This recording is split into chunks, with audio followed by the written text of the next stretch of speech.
Bismillah. Assalamualaikum warahmatullahi wabarakatuh.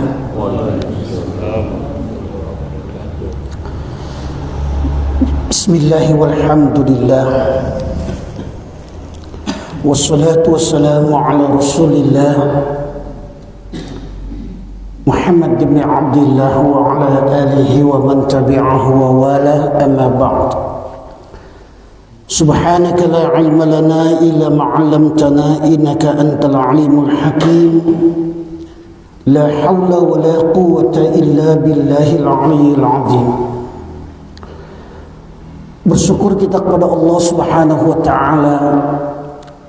Salawat dan salam kita mohonkan kepada Allah, semoga tercurah buat Nabi Muhammad sallallahu alaihi wasallam.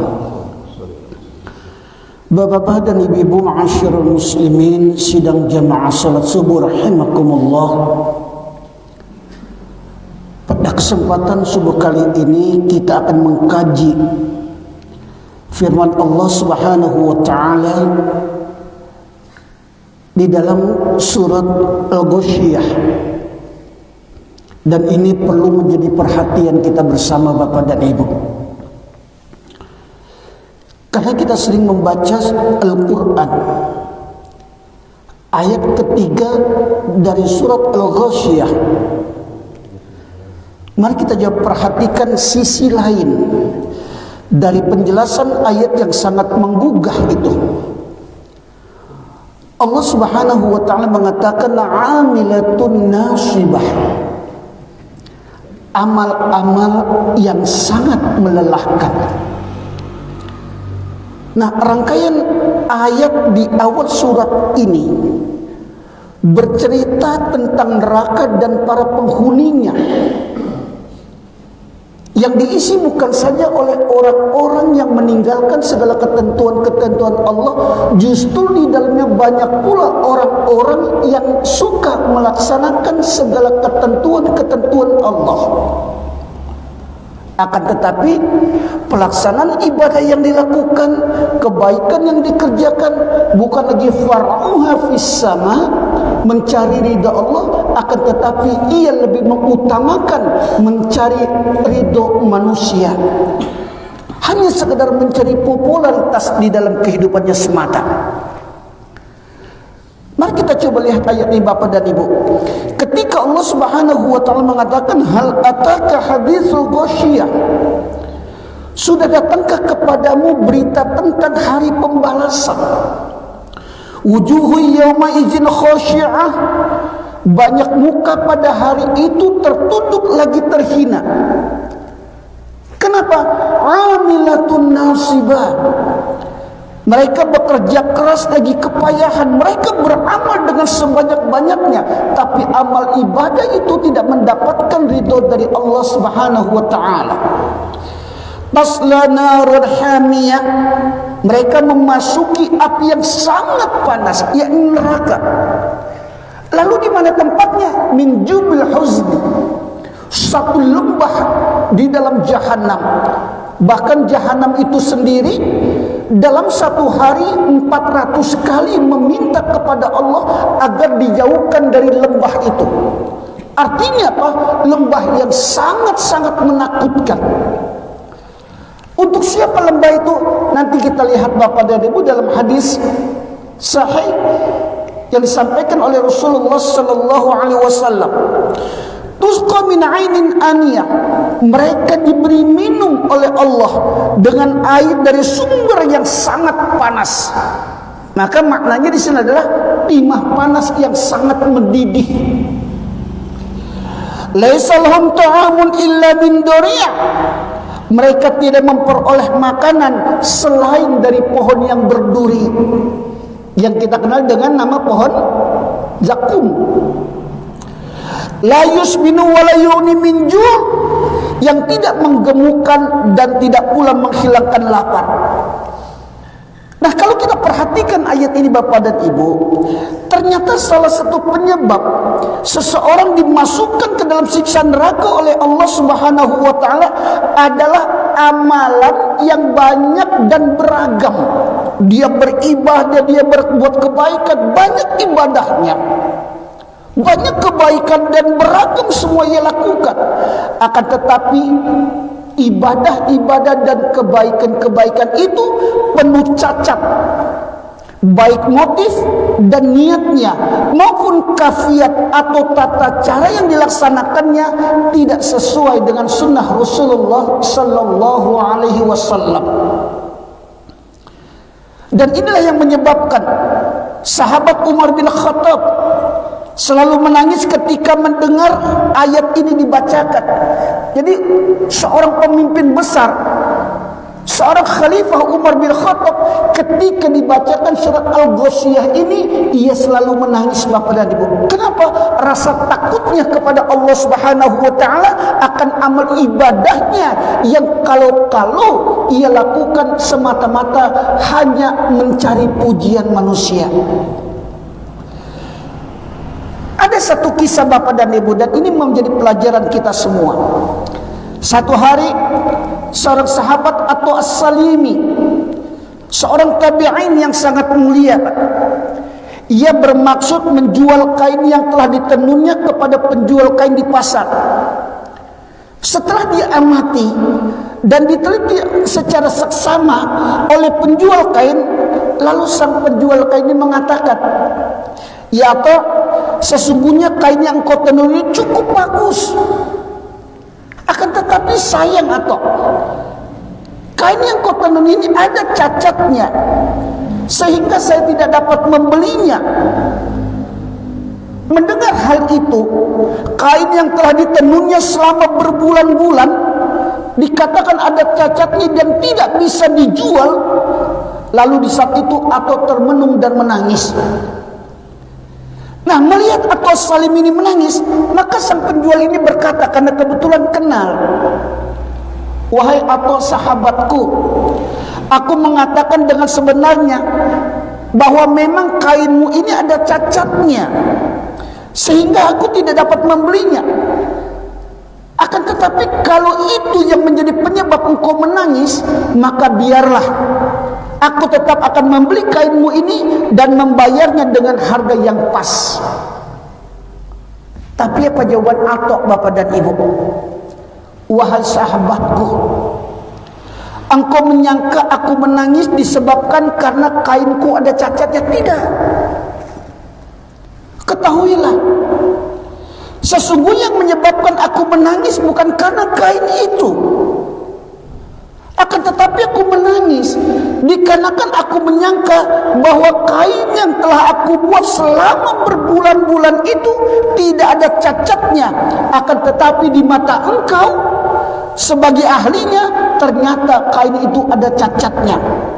Begitulah aku menangis kepada Allah Subhanahu wa taala, dikarenakan aku menyangka bahwa ibadah yang selama ini aku kerjakan, aku menyangka kebaikan yang selama ini aku lakukan selama bertahun-tahun tidak ada cacatnya. Bisa jadi wahai sahabatku, mungkin di mata Allah ibadahku penuh cacat dan celah. Itulah sebabnya aku menangis. Karena itu hanya ilmulah kita akan mengetahui di mana letak kekurangan kita di dalam beramal ibadah kepada Allah Subhanahu wa taala.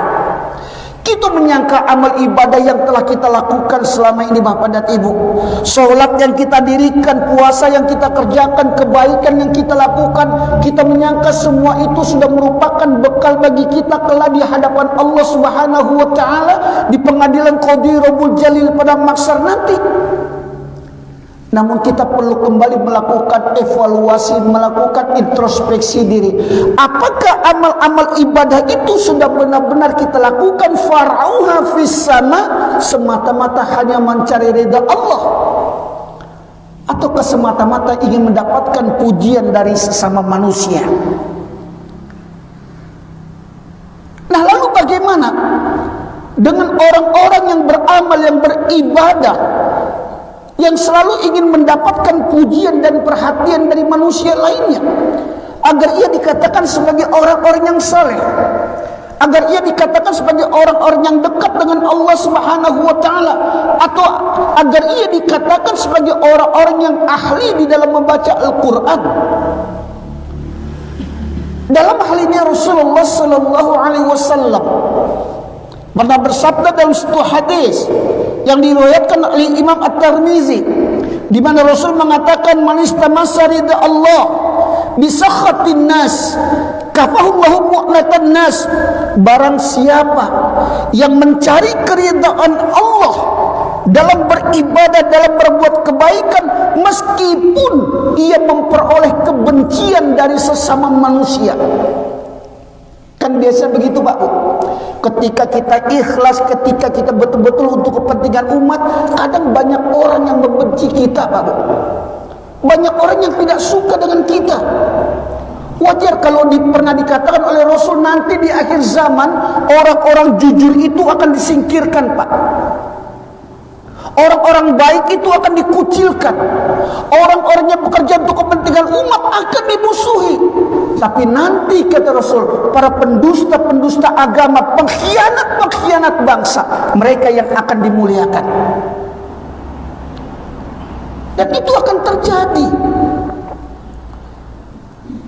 ketika seseorang yang beribadah mencari keridhaan Allah, ia akan memperoleh kebencian dari sesama manusia, maka Allah akan mencukupkan baginya dari ketergantungan kepada manusia. Artinya Allah akan menjamin kehidupannya Bu.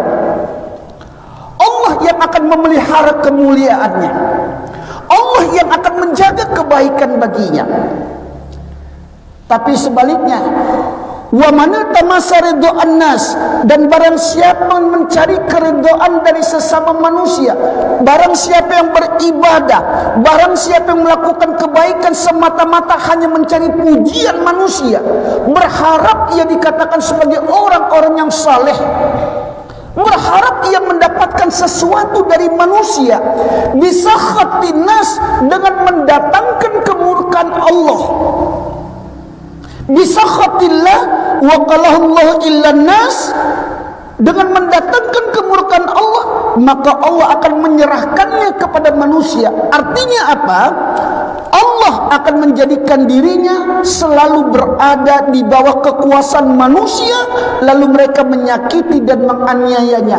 Mereka jauh dari ridho dan hidayah Allah Subhanahu wa taala. Bapak dan Ibu, bahkan yang sangat menyedihkan lagi Pak Bu, kalau kita perhatikan kondisi hari ini Pak, penyakit haus pujian atau ria ini ternyata tidak hanya menyerang kalangan awam saja Pak, bahkan banyak pengidapnya justru orang-orang yang faham akan bahaya ria itu sendiri. Mereka yang ahli ibadah, mereka orang-orang yang gemar membaca Al-Quran, para da'i, para mubaligh, bahkan para penghafal-penghafal Al-Quran yang justru berpotensi besar terjangkiti virus ini. Kenapa? Karena kuantitas amal saleh yang mereka kerjakan ternyata membuat iblis laknatullah tergiur untuk menggelincirkan kelompok ini, agar keikhlasan mereka pudar dan berganti menjadi riya, serta beramal untuk mencari pujian manusia, lalu berharap ia mendapatkan sesuatu dari manusia. Seorang da'i Pak Bu, ya, jadi kira enak Pak. Nah, seorang da'i akan dihasut oleh iblis laknatullah agar ia berbuat ria dengan memperbagus dakwahnya, lalu mencari popularitas, demi mencari popularitas dan agar dikatakan sebagai penguasa panggung. Jadi bukan enak Pak. Para penghafal-penghafal Al-Quran akan diarahkan oleh iblis laknatullah agar supaya beramal dan dianggap sebagai orang-orang yang dekat dengan kitabullah. Dan iblis laknatullah pun akan menghasut para alim ulama agar mereka beramal supaya dielukan dan dianggap sebagai orang-orang yang faqih dan faham dalam masalah agama. Dan semua kita umat manusia akan diarahkan oleh iblis laknatullah untuk ria dalam melakukan segala hal. Bukankah iblis pernah mengatakan, Pak Bu, ya Rabbi wa'adzatika la ajalu ahwi bani Adam madamat arwahum fi ajsadihim. Ya Allah, aku bersumpah demi kemuliaan-Mu, aku berjanji demi keagungan-Mu, aku akan memporak-porandakan keimanan manusia, akan menghancurkan keyakinan manusia, ditanamkan sifat riya dalam diri kita. Dan itu kata iblis akan aku lakukan selama ruh masih berada di dalam jasad manusia. Artinya selagi Allah masih memberikan kesempatan hidup kepada kita, Pak Bu, selagi ruh masih berada di dalam jasad kita, selama itu pula iblis laknatullah tidak akan pernah berhenti menggelincirkan manusia, menghancurkan keyakinan manusia dengan perbuatan-perbuatan dosa dan kemaksiatan, dengan menanamkan sifat riya dalam dirinya. Nah, mari kita lihat Bapak dan Ibu, sebuah hadis yang diriwayatkan oleh Imam Ibnu Majah dari Abu Hurairah radhiyallahu anhu, Rasulullah sallallahu alaihi wasallam bersabda. Jadi ini bisa jadi perhatian kita semua, Pak, ya. Ta'awadzu billahi min jubil husd. Apa kata Rasulullah? Wahai sahabat-sahabatku, berlindunglah kalian dari min jubil husdi, yakni dari lembah kesedihan. Qalu ya Rasulullah. Lalu sahabat bertanya, wa ma jubil husdi? Apa itu lembah kesedihan ya Rasulullah? Maka Rasul menjawab, wadin fi jahannam. Lembah kesedihan itu adalah satu lembah yang berada di dalam neraka Jahannam. Ta'awudzu minhu jahannamu kulla yaumin 400 marrah. Neraka Jahannam berlindung kepada Allah, meminta agar dijauhkan dari lembah itu. Bayangkan bahwa neraka Jahannam saja meminta kepada Allah agar ia dijauhkan dari lembah itu. Kapan?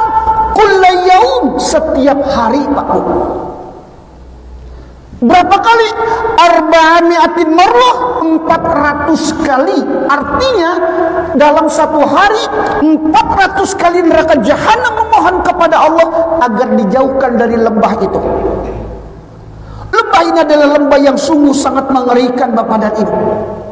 Sampai-sampai neraka Jahannam pun berlindung kepada Allah dari lembah itu dan tidak mau lembah itu berada di dalam lingkungannya. Lalu para sahabat bertanya, ya Rasulullah, ma yadkhulu? Wahai Rasulullah, siapa yang akan memasuki lembah itu ya Rasul? Siapa yang akan dimasukkan ke dalam lembah itu? Karena begitu mengerikan itu lembah, sampai neraka Jahannam pun berlindung kepada Allah ratusan kali setiap hari dari lembah itu. Kira-kira siapa ya Rasulullah yang akan dimasukkan ke dalam lembah itu? Lalu Rasul menjawab, Bapak dan Ibu, wa'iddu lil qura'i mura'ina bi'a'malihim. Lembah itu, kata Rasul, disiapkan oleh Allah untuk para qari, untuk para ulama.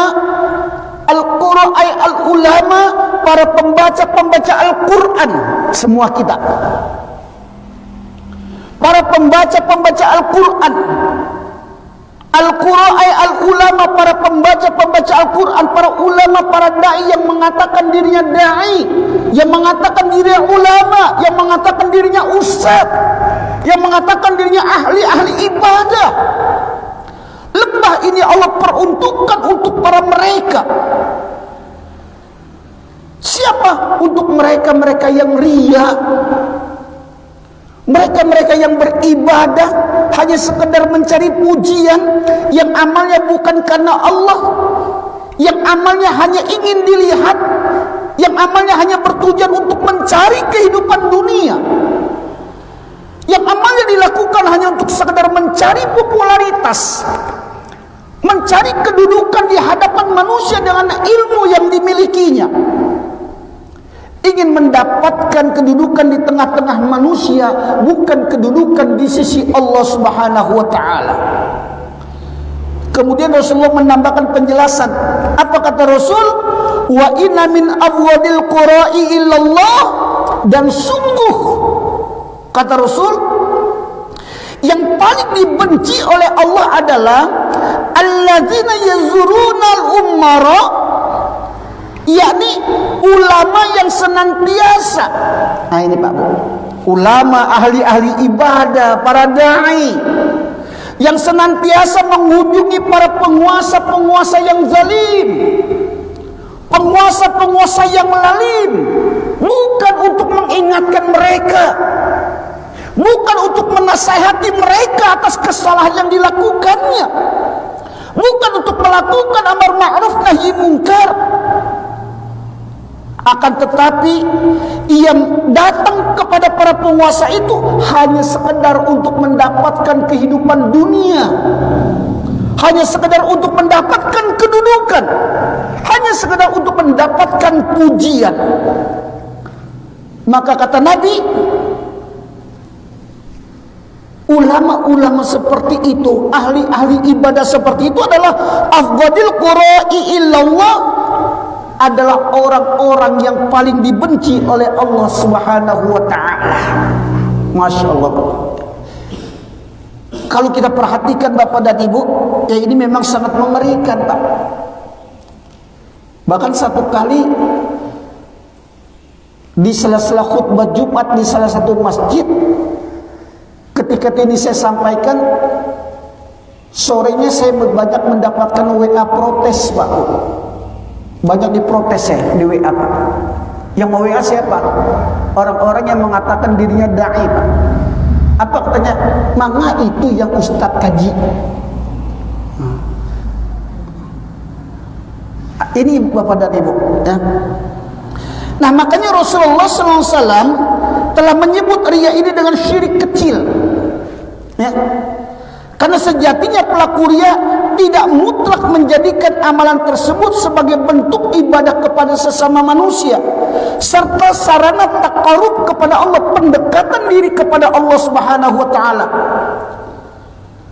Nah, meskipun begitu Bapak dan Ibu, bahaya riya ini tidak bisa dianggap sebelah mata, Pak Bu. Hati-hati. Jangan kita menganggap enteng masalah riya ini. Karena itu jauh-jauh hari Rasulullah SAW telah memperingatkan kita tentang bahaya riya atau syirik kecil itu. Hingga Rasul mengatakan, inna akhafa ma akhafu alaikum syirkul asghar, sesungguhnya yang paling aku khawatirkan atas kalian adalah syirkul asghar. Apa itu syirkul asghar? Syirik kecil, Pak. Qalu wa masyirkul asghar ya Rasulullah. Lalu para sahabat bertanya, apa itu syirik kecil wahai Rasulullah? Qala ar-riya. Rasul menjawab, syirik kecil itu adalah riya, Pak. Ya, selalu ingin mendapatkan pujian. Ya, kalau dipuji rajin ke masjid, Pak. Tidak dipuji, tidak tiba-tiba ke masjid. Nah, itu di Jakarta banyak model itu pasar iksak ini, Pak. Tapi alhamdulillah, ya, kalau di tanah datar alhamdulillah, ya, itu pun tidak beda, Pak.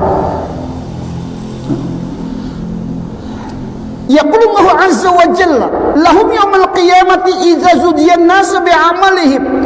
Allah Subhanahu wa taala berfirman kepada mereka pada hari kiamat, hari di mana manusia diberikan balasan atas amal-amal mereka. Mereka dikumpulkan Allah di pengadilan Qadir Rabbul Jalil pada mahsyar nanti. Ketika itu Allah mengatakan, "Izhabu ilal ladzina kuntum turauna fid dunya." Kata Allah, temuilah olehmu orang-orang yang dulu engkau perlihatkan amalmu kepada mereka, temui mereka, kata Allah. Fanzuru hal tajiduna indahum jaza, lalu lihatlah apakah kalian menemukan balasan di sisi mereka. Na'udzubillah, Pak. Kita disuruh temui olehmu orang-orang yang dulu engkau jadikan tempat untuk mendapatkan pujian, untuk mendapatkan sesuatu, temui mereka. Apakah mereka bisa memberikan kebaikan kepadamu, kata Allah. Nah, makanya kemudian ditegaskan oleh Allah Subhanahu wa taala dalam Al-Qur'an. Apa kata Allah? Innallaha la yaghfiru an yushraka bih wa yaghfiru ma duna dzalika liman yasha wa man yusyrik billahi faqad iftara isman azima. Sesungguhnya Allah tidak akan mengampuni dosa-dosa syirik, yakni Allah tidak akan memberikan ampunan kepada orang yang menghadap kepada Allah dalam keadaan mempersekutukan Allah. Dan Allah mengampuni segala macam dosa yang selain dari syirik itu. Maka bagi siapa yang dikehendaki dari kalangan hamba-hambanya, barang siapa yang mempersekutukan Allah, maka sungguh ia telah melakukan dosa yang sangat besar. Nah, kemudian Bapak dan Ibu, kita bisa lihat bagaimana solusi untuk bisa mendapatkan ridha Allah itu agar terhindar dari kesyirikan. Sebelum ini kita sampaikan Bapak dan Ibu, mari kita lihat kembali satu hadis yang diriwayatkan oleh Abu Hurairah. Rasulullah sallallahu alaihi wasallam bersabda, an Abi Hurairah, faqala lahu natilu ahli Syam, ayuhas syekh, hadatsna hadisan sami'tu min Rasulillah sallallahu alaihi wasallam. Qala na'am sami'tu Rasulullah sallallahu alaihi wasallam yaqul. Dari hadapan Abu Hurairah, setelah itu Natil adalah seorang penduduk Syam. Ia bertanya kepada Abu Hurairah, wahai Syekh, ceritakan kepadaku satu hadis yang pernah kamu dengar dari Rasulullah. Abu Hurairah lalu menjawab, ya, saya pernah mendengar Rasul bersabda, inna awalan nasi yuqda yawmal qiyamati alaihi rajulus tushhida. Yang pertama, sesungguhnya manusia yang pertama kali dihisab pada hari kiamat adalah seseorang yang mati syahid. Jadi dikumpulkan Pak Bu oleh Allah, kemudian didatangkan 3 golongan. Didatangkan 3 golongan oleh Allah di yaumil mahsyar nanti. Siapa yang pertama? Yang pertama didatangkan orang-orang yang mati syahid, Pak. Wa rajulun ta'allama al-'ilma wa 'allamahu wa qara'a al-Qur'an. Lalu didatangkan yang kedua, orang-orang yang belajar Al-Qur'an dan yang mengajarkannya. Jadi yang belajar Al-Qur'an dan yang mengajarkannya. Lalu siapa lagi yang ketiga?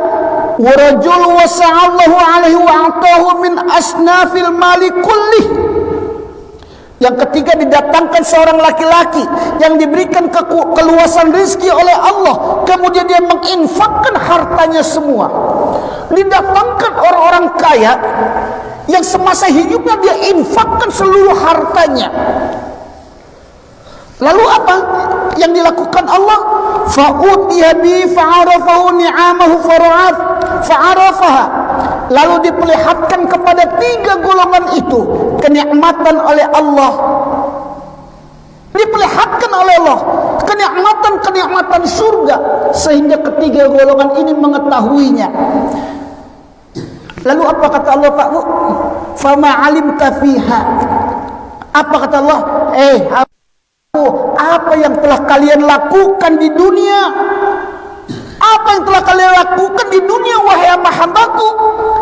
Maka yang pertama tadi menjawab, Pak Bu, ya Allah, saya berjuang dan berperang demi Engkau ya Allah, sehingga saya mati syahid. Yang kedua enggak mau kalah, Pak. Datang yang kedua, ya Allah, saya telah belajar ilmu dan mengajarkannya. Saya juga membaca Al-Quran demi Engkau ya Allah. Yang ketiga pun enggak mau kalah, Pak Bu. Ya, kan biasa kalau orang-orang riak seperti itu, Pak, enggak mau kalah sama orang lain, Pak. Lalu yang ketiga menjawab, ya Allah, saya tidak meninggalkan sedikit pun harta, melainkan saya infakkan harta tersebut di jalan Engkau ya Allah. Tapi apa kata Allah? Allah menjawab, qala kadzabta. Kalian semua telah berdusta, kata Allah. Sebenarnya kamu berperang bukan karena untukku, melainkan agar kamu disebut sebagai orang-orang yang berani. Karena kamu ingin disebut sebagai seorang pahlawan, dan kini engkau telah menyandang gelar itu. Dan kamu, kata Allah kepada yang kedua, belajar ilmu dan mengajarkannya serta membaca Al-Quran, agar kamu dikatakan sebagai orang-orang yang mahir dalam membaca Al-Quran. Dan kini kamu telah mendapatkan itu semua. Dipanggil yang ketiga, apa kata Allah? Juga kamu, infak yang kamu lakukan, infak yang kamu keluarkan, bertujuan agar kamu dikatakan sebagai orang yang dermawan. Dan kini kamu telah dikatakan seperti itu. Lalu kemudian ketiga golongan ini diseret dan dicampakkan oleh Allah ke dalam siksa api neraka. Bapak dan Ibu, na'udzubillah, tsumma na'udzubillah. Nah, oleh karena itu Bapak dan Ibu, mari kita coba berupaya semaksimal mungkin untuk beribadah semata-mata mengharapkan ridha Allah. Bagaimana solusi untuk bisa terhindar dari itu Bapak dan Ibu? Maka Rasulullah memberikan solusi, Pak. Ya. Apa solusi yang diberikan? Ayuhan nas ittaqu haja syirka fa inu akhfa min dabibil namal. Wahai sekalian manusia, bertakwalah kamu, berlindunglah kamu kepada Allah dari perbuatan syirik, perbuatan riya. Kenapa? Karena syirik kecil itu lebih halus dari jalannya semut, Pak Bu. Coba Bapak Ibu lihat semut berjalan, terdengar enggak suaranya? Artinya riya itu lebih halus daripada jalannya semut. Faqala lahu wa kaifa nattaqihi wa huwa akhfa min dabibil namal ya Rasulullah. Maka bertanyalah seseorang kepada Rasul, bagaimana kami berlindung dari syirik, dari riya, padahal ia lebih halus dari jalannya semut, wahai Rasulullah? Maka Rasul mengatakan, qala qulu. Kata Rasul, bacalah doa.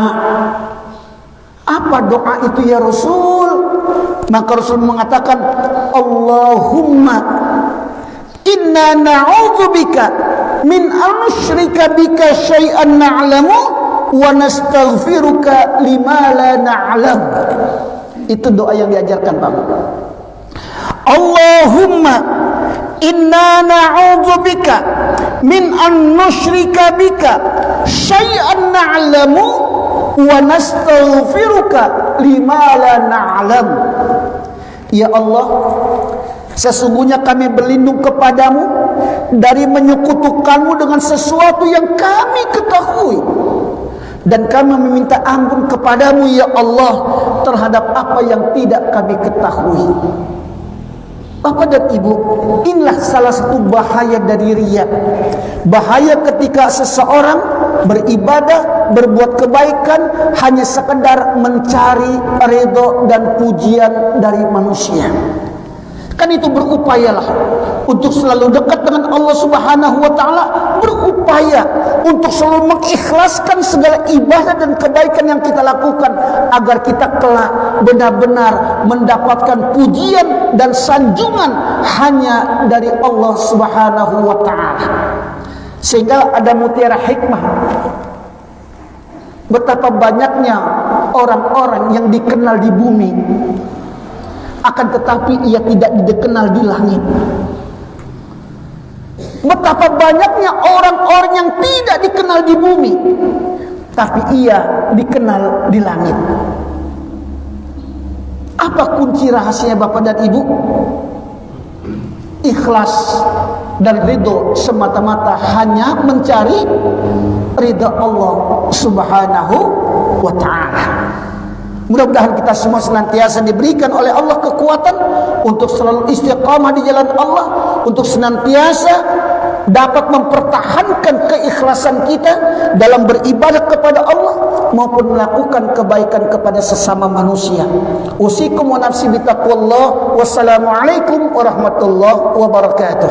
Waalaikumsalam.